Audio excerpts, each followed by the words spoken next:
और उसी समय ये अधिकृत किया गया था पार्टी की ओर से कि हमारे वरिष्ठ नेता भारत के रक्षा मंत्री श्री राजनाथ सिंह जी और मैं पार्टी के अध्यक्ष के रूप में विभिन्न घटक दलों से और हमारे जो यूपीए के पार्टियां हैं उनके नेता उनके साथ हम बातचीत करें और बातचीत करके राष्ट्रपति के चुनाव के लिए सर्वसम्मति बनाते हुए हम आगे बढ़ें। हमारे आदरणीय राजनाथ जी ने यूपीए के घटक दलों के नेताओं के साथ बातचीत की, कुछ के साथ उन्होंने बातचीत की, कुछ के साथ हमने बातचीत की। बातचीत का दौर चलता रहा, लेकिन कोई सर्वसम्मति पर आने की बात हो नहीं पाई और नामों की चर्चा के बारे में भी कोई सर्वसम्मति नहीं हो पाई। और आज हम जानते हैं कि यूपीए ने अपना राष्ट्रपति का प्रत्याशी घोषित कर दिया है।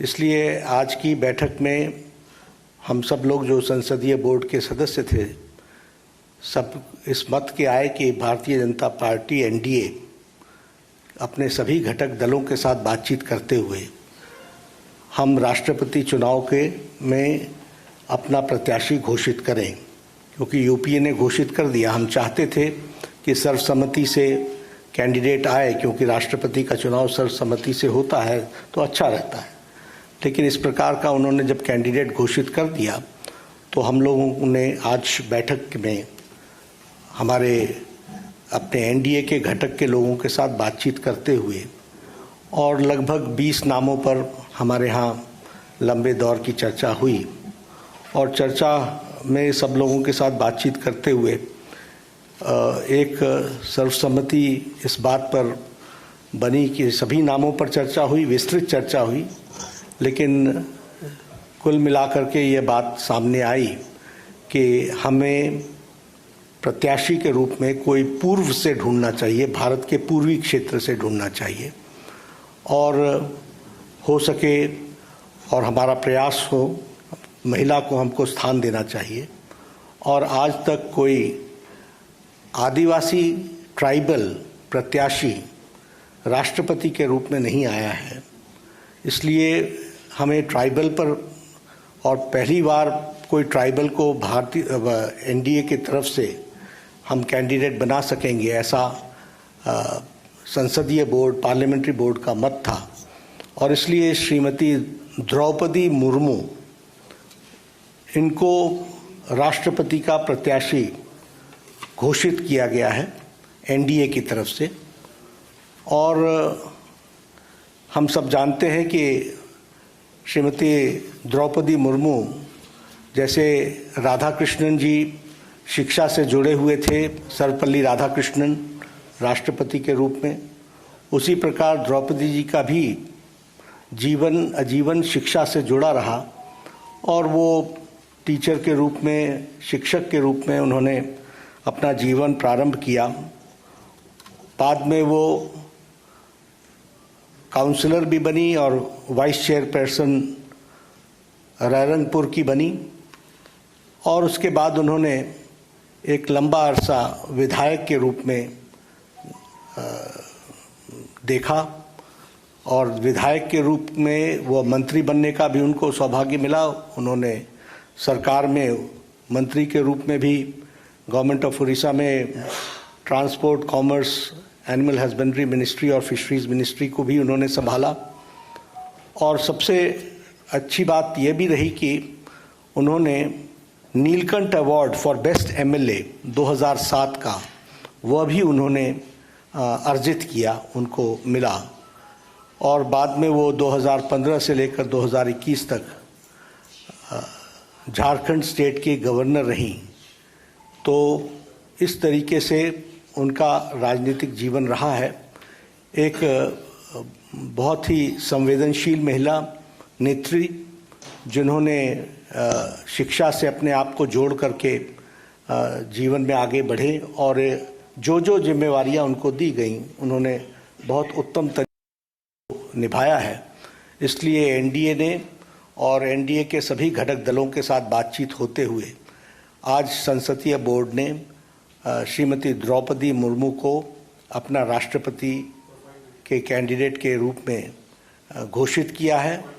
बाकी जानकारियां और डिटेल हम देंगे, उनका बायोडाटा आपको अटैच कर दिया जाएगा। यही घोषणा मुझे करनी थी, तो ये भी सब डिटेल्स वर्कआउट होगा, हम लोग उसके दृष्टि से चर्चा करेंगे, लेकिन घोषणा हुई है यह मैं कहना। बहुत बहुत धन्यवाद।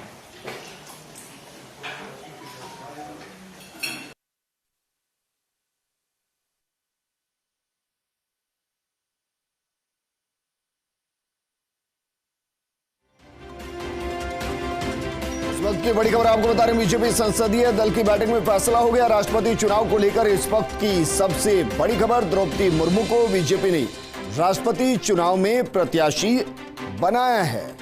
बीजेपी अध्यक्ष जेपी नड्डा ने इसकी घोषणा की है। राष्ट्रपति चुनाव को लेकर इस वक्त की बड़ी खबर, द्रौपदी मुर्मू को बीजेपी ने राष्ट्रपति चुनाव में प्रत्याशी बनाया है। दूसरी तरफ यशवंत सिन्हा है, यानी राष्ट्रपति चुनाव को लेकर जो मुकाबला है वो यशवंत सिन्हा वर्सेस द्रौपदी मुर्मू के बीच में है। आदिवासी महिला, और इसको आप इस तरीके से भी समझ सकते हैं कि प्रतिभा पाटिल, उसके बाद एपीजे अब्दुल कलाम साहब, फिर रामनाथ कोविंद और अब द्रौपदी मुर्मू। उन्हें बीजेपी की तरफ से प्रत्याशी बनाया है। 20 जून 1958 को ओडिशा के मयूरभंज में उनका जन्म हुआ था। भारतीय राजनीतिज्ञ और झारखंड की राज्यपाल रही हैं। 18 मई 2015 से 12 जुलाई 2021 तक झारखंड के राज्यपाल पद पर जिम्मेदारी उन्होंने संभाली। और द्रौपदी मुर्मू देश की पहली आदिवासी महिला राज्यपाल रही हैं और अब हो सकता है कि वो राष्ट्रपति भी रहें, पहली आदिवासी महिला राष्ट्रपति भी बने।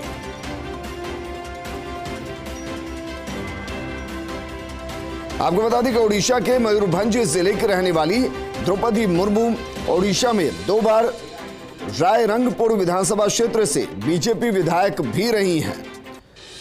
वो बीजेपी बीजू जनता दल के ओडिशा में बनी गठबंधन सरकार में मंत्री भी रह चुकी हैं। बीजेपी के साथ एक लंबा रिश्ता रहा है।